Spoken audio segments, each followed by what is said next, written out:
अगर आप SBI PO prelim 2024-25 को क्लियर करना चाहते हैं तो एकमात्र स्ट्रेटेजी यहाँ पे आपको बताने वाला हूँ। अगर आप इसको फॉलो करोगे डेफिनेटली आपका क्लियर होना ही है, लेकिन आपकी मेहनत इसमें बहुत अच्छी तरीके से होना चाहिए, तभी आपका क्लियर होगा। अदरवाइज ये हलवा नहीं है SBI PO प्रीलिम निकालना। इस साल के जितने भी बैंकिंग के एग्जाम हुए प्रीलिम मेरे सारे के सारे क्लियर हुए हैं। IBPS PO हो गया, IBPS RRB PO हो गया, उसका तो इंटरव्यू भी मैंने दिया है। साथ ही साथ RRB क्लर्क का भी प्रीलिम क्लियर हुआ, IBPS क्लर्क का भी प्रीलिम क्लियर हुआ। तो मतलब ऑलमोस्ट सारे के सारे बैंकिंग एग्जाम जो है उनके प्रीलिम क्लियर हुए हैं इस साल मेरे। तो वो कैसे हुए हैं इस वीडियो में आपको बताने वाला। और जिन लोगों ने भी क्लियर किया है वो भी यही स्ट्रेटेजी फॉलो करते हैं। इसके अलावा अगर आप अदर स्ट्रेटेजी फॉलो कर रहे हो फिर आप अपना समय बर्बाद कर रहे हो। जो बंदा क्लियर करेगा SBI PO प्रीलिम या फिर उसने अभी तक क्लियर किया है वो यही स्ट्रेटेजी फॉलो करता है। मैं तो यही करता हूँ। आप वीडियो देखने के बाद डिसाइड करना कि आपको ये करना है या फिर अपना टाइम वेस्ट करना। जो लोग पहली बार भी देने जा रहे हैं या फिर बिगिनर है उनके लिए तो ये बहुत ज्यादा इंपॉर्टेंट वीडियो होगा। सबसे पहले तो हमको कट ऑफ देख लेना है कि कट ऑफ कितना गया था। तो कट ऑफ यहाँ पे आप देख सकते हो। जनरल का 59.25, SC का 53, ST का 47.50, OBC 59.25, EWS 59.25। तो आप देख रहे हो 60 के आसपास कट ऑफ जा रहा है। तो आपको प्रीलिम में 60 प्लस अटेम्प्ट करना होगा, ये आपको ध्यान रखना है। तो चलो 1 बाय 1 मैं आपको बताता हूँ कैसे करना है। तो अगर आप बैंकिंग में सिलेक्ट होना चाहते हो, ध्यान दीजिएगा, अगर आप किसी बैंक या फिर इंश्योरेंस एग्जाम में सिलेक्ट होना चाहते हो, कोई भी पेड कोर्स ज्वाइन मत करना। कोई पेड टेलीग्राम ग्रुप या फिर कोई पेड टारगेट ग्रुप या फिर कोई मेंटरशिप ग्रुप कुछ ज्वाइन मत करना। इसके रिगार्डिंग ऑलरेडी मैंने वीडियो अपलोड किया है, उसका लिंक मैं आपको डिस्क्रिप्शन बॉक्स में दे दूंगा। ध्यान से देखिएगा, आपको समझ में आ जाएगा। पूरा फ्रॉड चलता है इसमें, बिल्कुल ज्वाइन मत करना। शॉर्ट में आपको बता देता हूँ, आपकी जो कमियां हैं, आप जिस भी सेक्शन में कमजोर हो वो पेड ग्रुप वाला बंदा नहीं जानता है, इसलिए वो आपको सही से गाइडेंस नहीं कर सकता। किस टॉपिक पे ध्यान देना है, किस सब्जेक्ट में आपको ध्यान देना है, कैसे क्वेश्चन को कैसे बनाना है, ये वो आपको नहीं सिखा सकता। वो आपका बेसिक क्लियर नहीं करवा सकता। वो सिर्फ आपको टारगेट दे सकता है कि हाँ ये सॉल्व करना है, वो सॉल्व करना है, लेकिन जो मेथड है वो उसको चेंज नहीं कर सकता। आपका ग्रेस्पिंग पावर वो चेंज नहीं कर सकता। तो आपसे बेहतर आपकी कमियां कोई जान नहीं सकता। इसलिए कोई आपको बिना एनालाइज किए आपको नहीं बता सकता कि आप कैसे एग्जाम क्लियर कर सकते हो। ठीक है, अगर आपको कोई बहुत ही करीब से ऑब्जर्व कर रहा है, एनालाइज कर रहा है,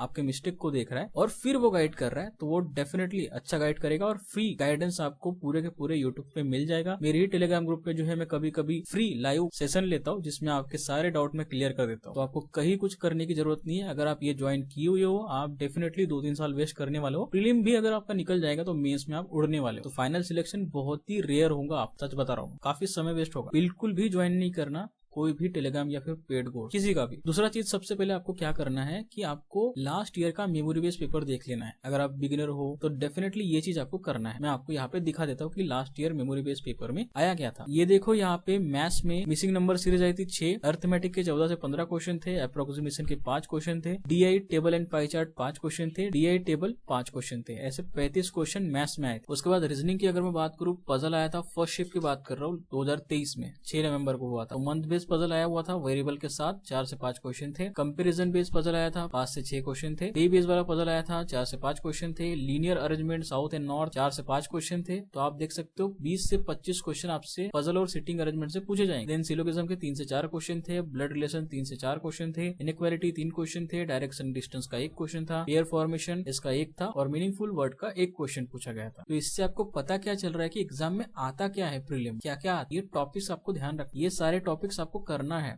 ठीक है, जो कि रिसेंट टाइम में आ रहे हैं। ओल्ड मत करना 2018-19 का। ठीक है, यही करना है। इसी के साथ साथ इंग्लिश की अगर मैं बात करूं तो रीडिंग कॉम्प्रिहेंशन आया था अनएम्प्लॉयमेंट एंड जीडीपी पे 9 क्वेश्चन थे इसके। एरर डिटेक्शन के 3 से 4 क्वेश्चन थे। क्लोज टेस्ट के 5 क्वेश्चन थे। फ्रेज रिप्लेसमेंट 3 से 4 क्वेश्चन थे। सेंटेंस रिप्लेसमेंट 4 क्वेश्चन थे। डबल फिलर्स 2 से 3 क्वेश्चन थे। मिसलेनियस के 1 क्वेश्चन था। ऐसे टोटल 30 क्वेश्चन पूछे गए थे इंग्लिश में। रीजनिंग में 35 क्वेश्चन और क्वांट में भी 35 क्वेश्चन। इससे आपको एक आइडिया लग गया कि भाई क्या क्या एग्जाम में आता है। अगर आप बिगिनर हो तो आपको ये समझ में आ गया कि टॉपिक क्या क्या आते हैं। अब आपको क्या करना है कि लास्ट ईयर का मेमोरी बेस्ड पेपर आपको यूट्यूब पे देखना है। आपको मैथ्स का मिल जाएगा, आपको रीजनिंग का मिल जाएगा, आपको इंग्लिश का भी मिल जाएगा। आप उन सारे के सारे वीडियोस को देखो, उससे आपको एक आइडिया लगेगा कि लेवल क्या आ रहा है। ठीक है, एग्जाम का लेवल क्या आ रहा है और आपको किस लेवल की प्रिपरेशन करना है। आप किसी भी टीचर को फॉलो कर सकते हो, उनमें से जो भी आपको अच्छा लगता है। उससे आपको एक आइडिया लगेगा कि हाँ कैसे क्वेश्चन आ रहे हैं, उनको कैसे जल्दी सॉल्व करना है। और फिर आप उन्हीं टीचर्स से, जिनका भी आप देख रहे हो, उन्हीं से वो सारे टॉपिक फ्री में जो कि यूट्यूब पे अवेलेबल है वो क्लियर करने का ट्राई करो। कॉन्सेप्ट सीखने का ट्राई करो। कॉन्सेप्ट अगर आप एक बार सीख लिए उसके बाद खुद से ही प्रैक्टिस करना है। पेड वेड में नहीं जाना है, खुद से ट्राई करो। लेकिन आप उनका जो है एक बार सॉल्यूशन सोल्यूशन देख लेना कि कैसे करते हैं और फिर अपने ही मेथड से सॉल्व करना है आपको। ठीक है, ये चीज आपको पहले करना है। इसके बाद क्या करना है, सिलेबस को कंप्लीट करना है और अपने बेसिक्स क्लियर करना है। अब इसका ये मतलब नहीं है कि आप एक दो टॉपिक छोड़ नहीं सकते, आप डेफिनेटली छोड़ सकते हैं। ठीक है, फॉर एग्जाम्पल मैंने मेंसुरेशन छोड़ दिया है, प्रोबेबिलिटी छोड़ दिया है, परम्यूटेशन कॉम्बिनेशन छोड़ दिया है, एलिगेशन वगैरह जो है वो भी छोड़ दिया है, ज्योमेट्री वगैरह भी छोड़ दिया है। तो जो आपको अच्छा लगता है टॉपिक और जिससे क्वेश्चन आते हैं वो टॉपिक तो आपको करना ही करना है और आपको सारे बेसिक्स क्लियर करने हैं, सारे टॉपिक्स के जितने भी आप कंप्लीट कर रहे हो। सिलेबस कंप्लीट करना है, बेसिक्स क्लियर करना है कि क्वेश्चन को बनाते कैसे, ये सभी लोग करते हैं। अगर आप बिगिनर हो तब भी आपको ये करना होगा, तभी आप आगे बढ़ पाओगे।